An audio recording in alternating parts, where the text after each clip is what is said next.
Welcome back, YouTubers. Thank you for joining me. And today we are working on a 2010 Lexus GS 350. This is the V6. The V6. First things first, you want to jack up the whole car, support it on jack stands, make sure it's even, nice and level. I'm using these 12-ton jack stands from Harbor Freight. First things first, there's a underbelly, plastic underbelly tray right here. You want to remove that. There's gonna be 4 of these 10 millimeters and these 2 plastic ones. Go ahead and remove that. Then go down here. You got this little bracket right here. These are 4 12 millimeters. These are 12 millimeters. It goes right here. This bracket goes right here. We already removed it. The next, what you want to do is come back here to the front and loosen up these oxygen sensors. There's 2 on each, one on each side. This one and this one. It takes this special socket right here. The deep one. You need a deep one. This one right here. I'll show you guys. It's made by OEM Tools. You can get it at AutoZone. It is a 7/8 or 22 millimeter. You get the deep one. This is the part number right there. After you do that, you want to come back to the middle of the car right here. You got 4 of these exhaust bolts connected to the catalytic converter. This is for the downpipe. We have to drop the whole downpipe. It's in the way of the drive line. Once we get there, I'll show you guys. But there's 4 of these 14 millimeters. 1, 2 on the other side, 3, and 4 on this side. And then once you do that, you go to the back of the car, which is over here. Back. Keep on going. Sorry, you guys. You got 2 of these spring-loaded bolts right here. They're 14 millimeter. You got 2 of them. 1, 2. The other one's on the other side. Then the muffler, the downpipe should drop. Once you drop the downpipe, get it out of the way. Then we're probably gonna go after the driveline next. Now that we got the downpipe off, I went ahead and just place these bolts back in the holes just so I don't lose them. I'll mix them up with any other bolts. Then we're gonna come back here to the driveline. In the middle of the driveline, there's the heat shield. It takes 10 millimeters. You got 1 right there, 1 right there. You got 2 more. 1 right there, and the last one right there. 4 of them. The heat shield should drop.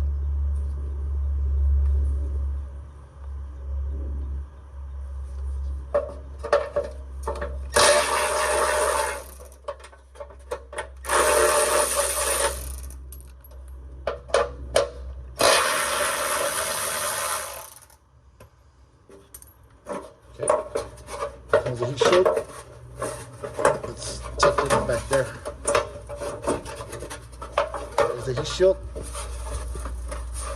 It's tucked in here. I won't move the heat shield. But once you move the heat shield, you got the driveline right here. I'll show you guys how to move the driveline in 1 second. Before we could drop the driveline, this is the driveline. The whole driveline right there. Okay. Gotta move this bracket. These are 14 millimeters. 1. Yep, the other one right here. I'm gonna move it. 14 millimeter. Lefty loosey, righty tighty. So we got this bracket off. I'm gonna head and put the bolts back in so I don't lose it or mix them up with any other bolts. There was that bracket that goes here. This is the drive line. We'll go back over here. Then there's another dust or heat shield right there. It's 10 millimeters also. You got 1 right there, 1 back over there.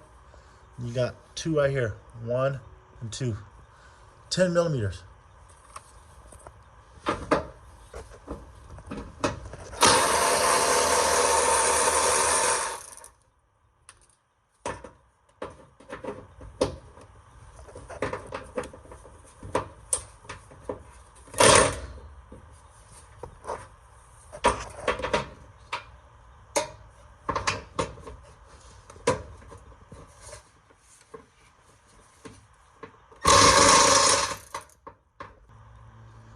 Now that we got that heat shield off, covering the yoke or the drive line, I'm sorry.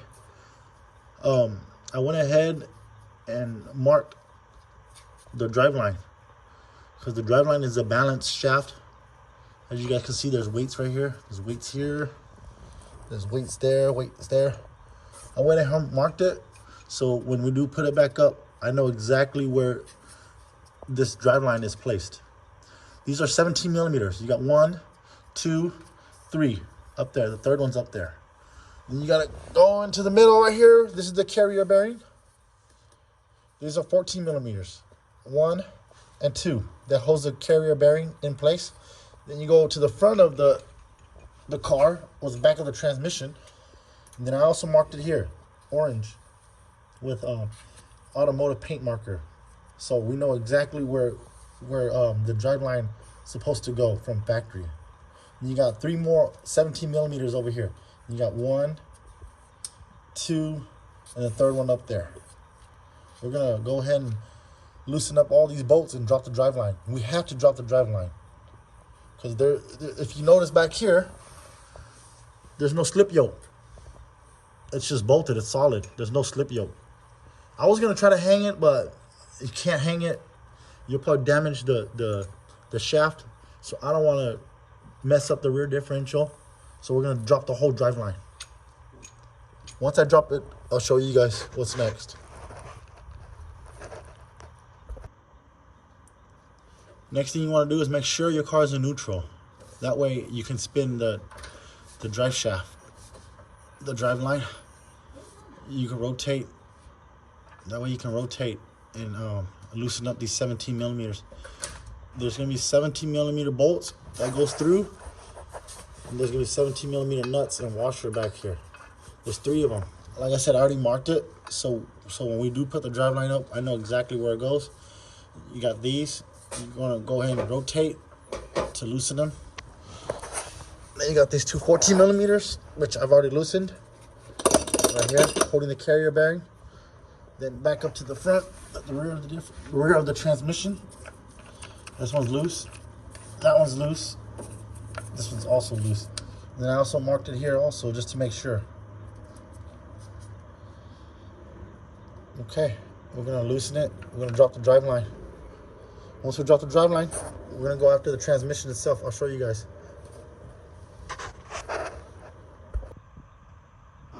Okay, so we have to remove the torque converter bolts.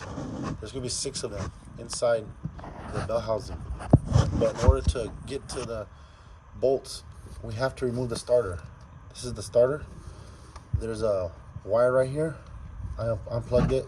There's also another wire back here. I've already unbolted that. Let me get out of the way. This one right here, that's a 12 millimeter. 12. And then this harness should slide back and out. Then in order to move the starter, you got to go from back here. There's 2 bolts. 2 of these long bolts right here. They go in here. 1 back here and 1 on top. Up here. They're 14 millimeters. 14. They're like this. Then once you unbolt those two bolts, you can move your starter, slide it back.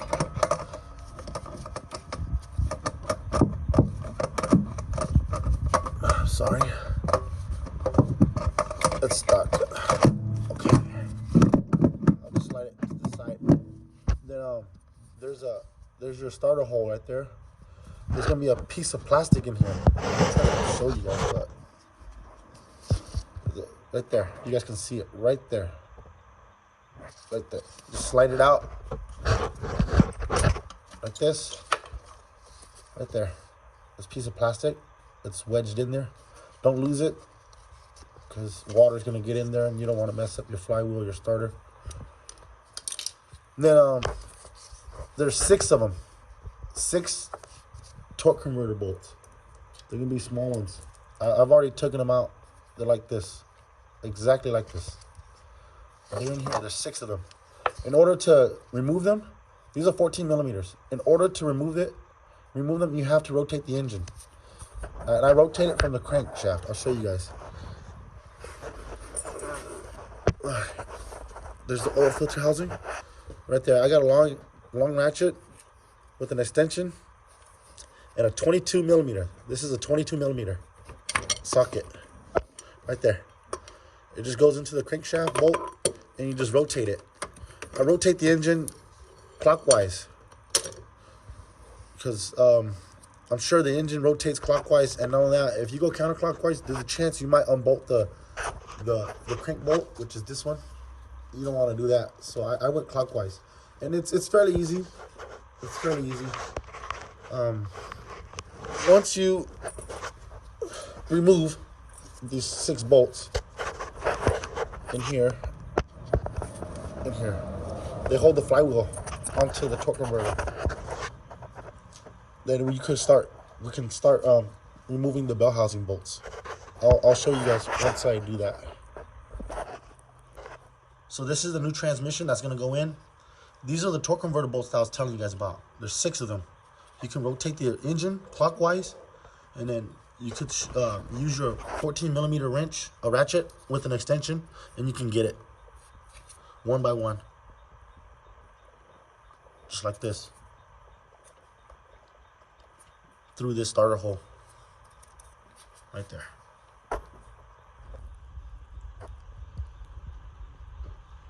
So this is the new transmission.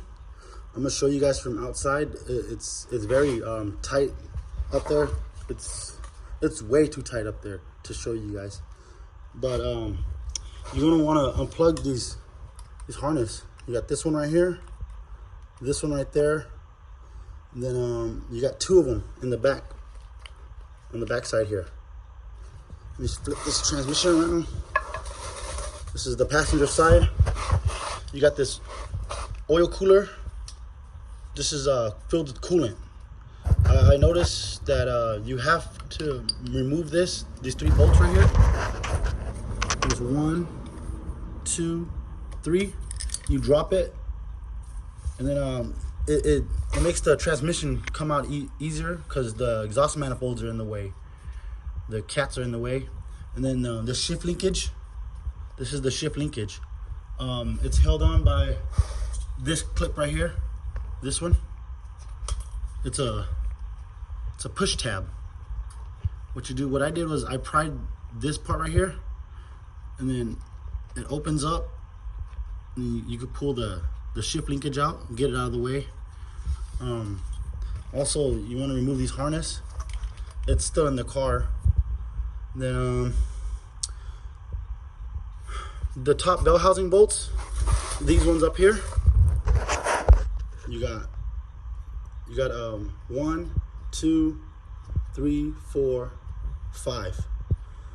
I wasn't able to get it. The only way I can get it that I had trouble getting was with this long extension, this 24-inch extension with a 17 millimeter. This is a 17 millimeter, and then you put another extension on it, and you work all the way back from the yoke. Then you should be able to break them. That was the only way I found. I tried to move the intake manifold to reach back here and do it, but it's nearly impossible. The best way I found was just grab a long extension like this and just work at it. It'll come out. Then once you undo those bolts on top of here, like I said, move the oil cooler with a transmission jack. I use a transmission jack. The transmission, once you split it, I just use a pry bar and just split the transmission and the engine. You have to support the engine because once you drop the transmission, the engine is going to be suspended. The back it's just held on by 2 side motor mounts. And then the back here, let's go. I'll show you guys. I'm gonna go into the car, show you guys. Then right here, just like this. I'll show you guys. I'm sorry. Like I said, I'm just doing this with one hand off of my phone. Let me just put the light here. Okay, this is the oil cooler I was telling you guys about. You have to move this. I didn't move it. I just slid it to the side because the coolant's in here. And then this is what I was telling you guys. The exhaust manifolds are in the way. It's kind of tight. It's doable. It's tight. And then here's the harness. This is the driver's side. This is the passenger side. You got 4 of these plugs. Just 4. Be careful not to break these. And then there's your flywheel or your tone ring, whatever you want to call it. Yeah. And then these are the bolts I was telling you guys about up here. You got 1, 2, 3, 4. They go around here. 1, 2, 3, 4. Yeah, 4 or 5 of them. I had to get it with a long extension and work my way back, way over here. Then you have this transmission bracket. This one right here. This is the transmission bracket. It's held on by 4 of these 14 millimeters. They're right here. And then there's gonna be 4 more 12 millimeters in the middle right there. Right here, where my thumb is. Sorry. So these are 12s, and the ones on the sides are 14. This is the only thing that's holding your transmission up. Once you drop this bracket, the transmission will sag, the engine will sag. As you guys can see, I'm sorry. As you guys can see, like I said, I support the engine from the oil pan. This is just a bag of rags, shop rags, just so I don't flatten the oil pan. But other than that, that's how you pull the transmission. And then I'm sure when it goes back in, I'm gonna just try to tie this to the side or something. Then you got that dowel pin right there. That's your guide. There's a dowel pin right there. That should line up. There's one right there and one up there. Right there, that one. Those should line up your transmission. Once you get that lined up, everything should go back the way we took it off. These are the flywheel bolts that I was telling you guys about. That's holding the torque converters. There's 6 of them. You got 1 right there, 2 right there, 3 right there, 4, 5, and then the 6th one right here. There's 6 of them. And you have to work your way. You have to work those bolts from the starter side. And then just rotate the motor clockwise to install those bolts. Other than that, this is pretty easy, but pretty difficult. I mean, it can be difficult if you don't know what you're doing. I've been doing this for a while. Even I was struggling a little. But then again, the transmission is just a transmission. There's really nothing to it. It's just how the manufacturer designed the location or how it's bolted on. But it's pretty straightforward. Thanks, guys. Let me know if you have any trouble. Like, comment, and subscribe. Thank you. Have a great day.